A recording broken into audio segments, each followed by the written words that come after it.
Bantu like, comment, subscribe, dan aktifkan lonceng notifikasi. Pak Dirjen, Ibu Dirjen, dan seluruh jajaran Kementerian PDTT yang hadir. Pertama, saya ingin ke Pak Dirjen daerah tertinggal ya Pak ya. Bukan desa tertinggal, daerah tertinggal. Kabupaten ya. Oke. Saya minta data. Kabupaten mana di Indonesia yang dianggap oleh PDTT ini tertinggal?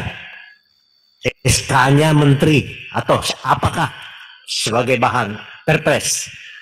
Tolong disebutkan perpresnya nanti sebagai bahan kami untuk mengevaluasi daerah tertinggal itu sudah sampai sejauh mana. Sama apa yang disampaikan beberapa tahun yang lalu sebelum Pak Menteri ini juga sudah ada SK desa tertinggal awalnya. Sehingga SK-nya turun dianggap sudah tidak ada desa tertinggal. Nah, ini kan perpres ya.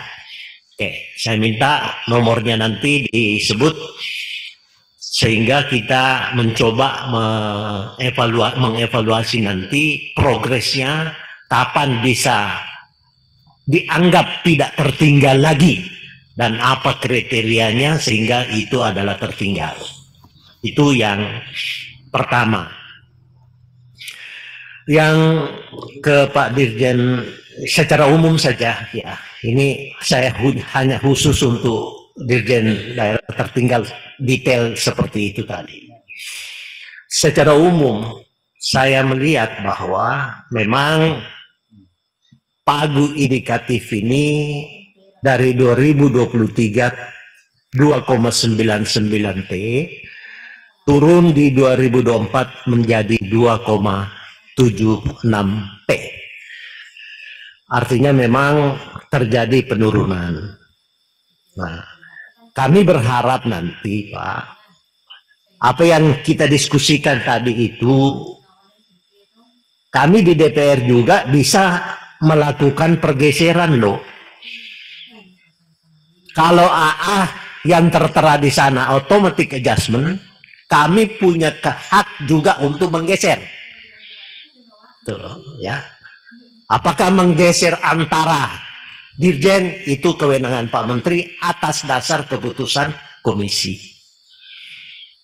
Nah, memperhatikan ini semua, yang salah satu contohnya tadi, desa wisata misalnya, atau BUMDes. Bisa saja nanti, pimpinan nanti kita mencoba menggeser, yang juga merupakan kewenangan kami.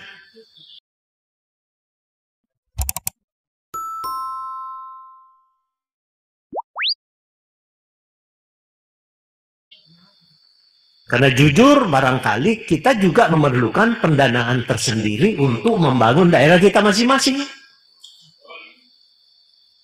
Itu yang penting.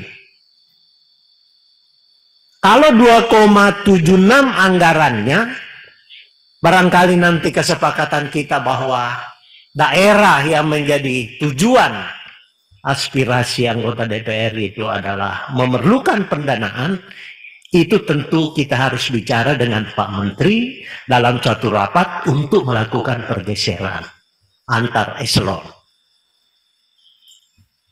Nah, saya menyoroti masalah AA tadi. Pertanyaan saya adalah, sebelum pagu indikatif terbit SK-nya, tentu seluruh eselon 1 dan Pak Menteri melakukan pertemuan tripartit, yaitu Bappenas, tentu dengan Kementerian Bapak dan Kementerian Keuangan. Nah, apakah pada saat pertemuan itu tidak terbahas yang namanya AA ini? Apakah AA ini dalam perjalanan baru muncul AA? Saya barangkali menyesalkan munculnya AA itu, padahal sudah didiskusikan dalam bentuk pertemuan tripartit tadi. Apakah tidak membahas itu? Apakah kewenangannya langsung Kementerian Keuangan AA? Tidak ada tanggapan dari kementerian yang bersangkutan. Memang pekerjaan Kementerian Keuangan itu menyesuaikan seluruh anggaran dan menggeser beberapa anggaran sehingga hampir semua kementerian itu ada automatic adjustment atau yang kita istilahkan AA tadi. Bagi saya sebenarnya sangat kenapa harus terjadi belakangan itu AA? Kenapa tidak sekalian bahwa sekian aja anggaran tidak usah pakai AA? Itu loh. Ini namanya PHP, harapan palsu. Itu loh. Ini yang akan saya sampaikan nanti di Badan Anggaran. Itu loh. Dan itu pun saya sudah singgung sebenarnya. Jangan kasih PHP kepada kementerian dong. AA muncul itu dalam proses perjalanan karena menyesuaikan anggaran. Ya memang 2024 itu Pak, anggarannya memang agak sulit-sulit, gampang-gampang susah. Belum apa-apa, Kementerian BUMN sudah minta PMN 57,9 triliun. Belum apa-apa, masih pagi. Ya. Oleh karena itu sebenarnya saya ingin mencoba menanyakan kepada Bapak, apakah pada waktu pertemuan tripartit itu tidak terbahas? Kenapa tidak didiskusikan? Karena pengalaman kita kalau ini AA ini bukan hanya tahun ini, di 2022 juga ada AA juga Pak. Tapi kita bisa maklumi karena ada yang namanya COVID. Sekarang ini kalau AA mau dimunculkan lagi sekarang, apanya lagi? Gitu loh. Itu kebiasaan Menteri Keuangan itu ya spontan automatic adjustment. Kalau otomatis lebih bagus kurangi aja, ngapain susah-susah bahwa AA gitu loh. Yang merepotkan. Itu sebenarnya yang ingin saya sampaikan.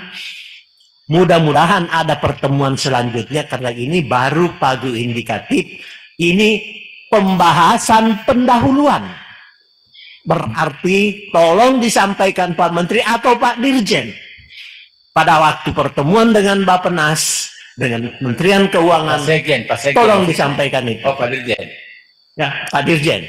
Pak Dirjen apa? Pak Dirjen teknis, Pak Ketua. Dirjen-dirjen ini dipanggil di Bappenas, Pak, untuk mengecek itu. Dia tripartit dengan Kementerian Keuangan. Ya, Pak Dirjen ya? Benar? Ya. Kalau sekjen itu sebenarnya dia koordinatif sifatnya. Dia hanya memperjuangkan juga bidang kesekretariatannya dengan Bappenas. Nah ini yang saya titipkan Pak. Tentu kami berharap pertahankan yang menjadi aspirasi anggota. Karena itu juga dilindungi oleh undang-undang. Saya paham Pak. Memang agak sulit Bapak menyampaikan kepada Bappenas, ya, karena Bappenas juga yang akan menentukan. Pagu indikatifnya juga sudah ditetapkan oleh Bappenas dan Kementerian Keuangan. Ini yang ingin saya sampaikan pada kesempatan ini, pimpinan. Jadi kita juga mempunyai kewajiban pada konstituen kita, daerah pemilihan kita. Sesuai dengan undang-undang MD3 yang sudah diatur di dalam perundang-undangan. Kami punya hak juga kalau misalnya cuma contohnya tadi 30, sedangkan kami 50, kami punya hak untuk menggeser loh. Pak pimpinan, kita semua punya hak untuk menyampaikan, oke, kita geser dari eselon ini ke eselon ini. Gitu. Saya kira itu saja Pak Ketua, mudah-mudahan pertemuan kita pada saat pembahasan pendahuluan ini membawa pemikiran-pemikiran kita tersendiri, dan insya Allah bahwa tahun anggaran yang terakhir ini dalam periode kami, inilah pembahasan terakhir anggaran pada periode kami. Karena itu akan selesai kami nanti pada bulan Oktober, dan mudah-mudahan masih bisa berlanjut teman-teman yang ada di sini. Saya kira itu yang bisa saya sampaikan. Terima kasih. Wabillahi taufiq wal hidayah. Wassalamualaikum warahmatullahi wabarakatuh. Terima kasih Pak Hamka. Bu Chen, silakan Bu Chen. Terima kasih. Jangan lupa subscribe channel Nagari Banget dan aktifkan notifikasinya.